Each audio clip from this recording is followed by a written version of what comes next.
So I'm going through the La Presse over the weekend online and come across this article, and I thought, well, I've kind of heard something like this before, but the bottom line is this. Here we are, holiday season, people buying gifts. Board games, which is in and of itself, I guess, amazing to consider, are still doing really, really well. Yes. Despite the video games everyone has, board games continue to sell. I have to tell you, as the mom of a 10-year-old, that is always one of the things top of her list. And the reason I bring it up, I think even for adults, board games have sort of regained their foothold a little bit in terms of, if you go back, Trivial Pursuit, which is like 100 years ago, it seems, right? Remember everybody played Risk and Clue, and there were so many of them, and then they kind of fell out of favor once the internet showed up. But now they've become very sophisticated, and they're doing very, very well. And they cost a lot of money in some cases, right?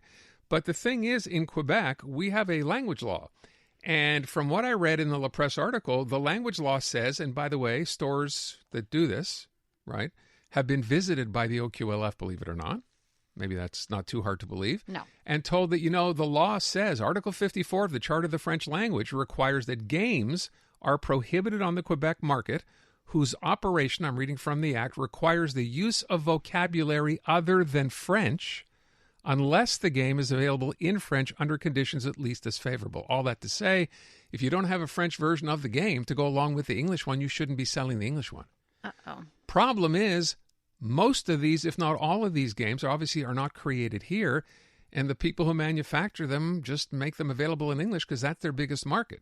So I thought we'd try to get a little more information. Anthony DOYON is on the line. He's co-owner and director of operations at L'Imaginaire. They have 5 stores across Quebec, and they sell board games. So, Mr. DOYON, thank you very much for being here today. Hello, how are you? I am good, thank you. Can you explain the problem? You've been visited by the office, and what did they tell you? Yeah, just like you said, we're not supposed to sell English board games if French version is not made available to the customers. And as you said, some of board games, most of them, they come out in English first. And sometimes months or years later, French version comes out, and sometimes, French is never available. So we wouldn't be supposed to sell those board games, but we're doing it right now because we think it's good for the Quebec customers, and if they don't buy it from us, they'll just go buy it online in Ontario or on Amazon or other platforms. So you lose business. You're losing business. I'm wondering what your customer... And you're a francophone, right? I'm a francophone, and frankly, we sell much more French board games than we do. We sell English board games. So every time a French version is made available, we have it in stock, and we try not to sell out to make sure we make the most sales. But unfortunately, that's not always possible. How does your clientele react to it when you have to explain to them that, Article 54 of the Charter? How does that go over, Anthony? Well, right now we do sell the English board games, even though the French is not made available. And we're talking with the OQLF right now to see what we can do and how we can make that available, because it's okay to sell English books even though they're not produced in French. So other products, it's okay, but for board games, it seems there's a problem. So we're talking with them to try to change things, but to have me on your radio, maybe they hear from us a little bit more. Well, hey, if we can help, that's great. I wonder what that discussion is like, because you bring up a good point, right? It doesn't apply to books. Why would it apply to board games? And when you explain to them that it's not a matter of you don't want to stock the games, they simply don't exist yet. It takes a while for manufacturers to decide they want to offer it in French. What is the argument back from the OQLF? Well, they ask us to make the introduction, but as you know, we don't have the rights to produce. If Disney produce a board game with Star Wars or something like that, we don't have the rights to go and make new bucks, make new cards. So I'm sorry, there's nothing much you can do. They said they want you to do the translation yourselves? Yeah. Okay, that's And you explain the way you just did now. You don't have the rights to do it, and then what? Did they leave? I mean, where have you left off with the OQLF? Well, they tell me it's that's the law. That's the law, Anthony. I cannot change it. I'm there to apply it, even though it doesn't make sense. I'm not here to change things. I'm here to Enforce. apply things. So they bring it up to their boss that maybe brings it up higher, but at the end of the day, the person I'm dealing with, they don't have much to say other than you have to obey by the law. Have you been fined? You get a letter? Do they threaten you with a fine if you don't change it? Have they done that? That's not a fine. The thing is, we wouldn't be able to get any contracts from the government if we don't obey by the law, or I don't know the English word, but subvention in French. Money from the funding, government. yeah, any funding. Yeah, any fundings. We couldn't get any funding. So yeah, that's what we're threatening by.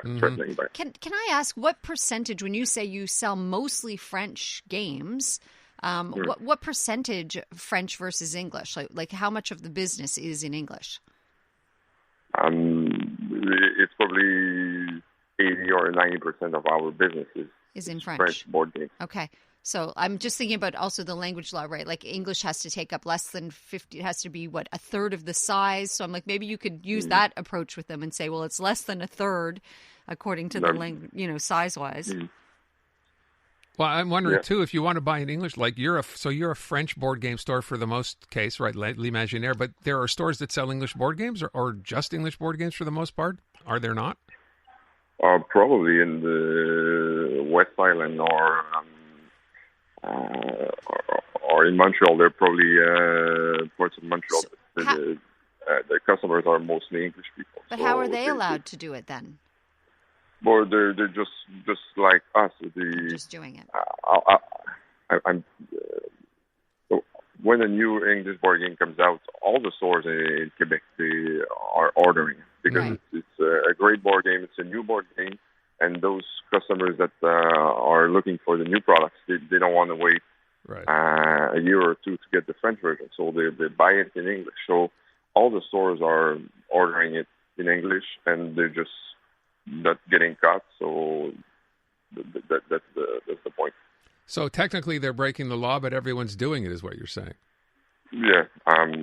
If you visit any board game stores, you'll see that there's lots of English board games while they don't have the French version because it's not made available to us yet. So it's really just a hassle more than anything, it sounds to me. Yes, and the point is the customer, they can go just on the internet and they'll get it over the internet in Ontario. So it's not like they won't be able to get it anywhere else in Quebec. We're just making it so we lose.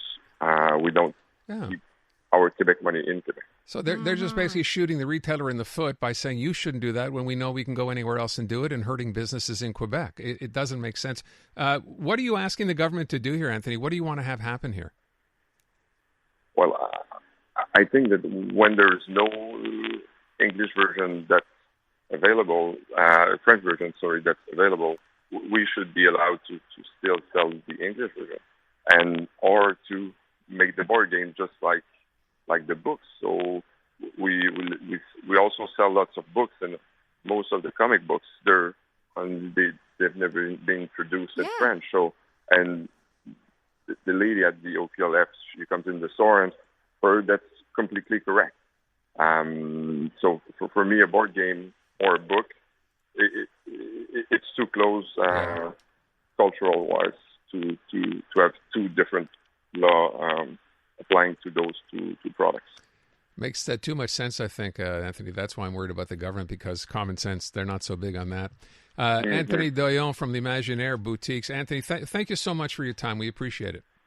Thanks a lot. Okay, there you go. Yeah, and courage, and keep up the good fight, because I feel like Someone just sent in a text saying you go to Winners and buy all kinds of board games in English. So we know it's course. happening, and Walmart right? and Canadian Tire, and of course you can. So you're going to go into a retailer because he happens to be selling French board games and hassle him. It's he's selling incredible. 80 to 90% French stuff, and you want to give him a hassle when he's a small Quebec business. Yeah. Okay, so take the business away from him and give it to Walmart. That's awesome, or Amazon.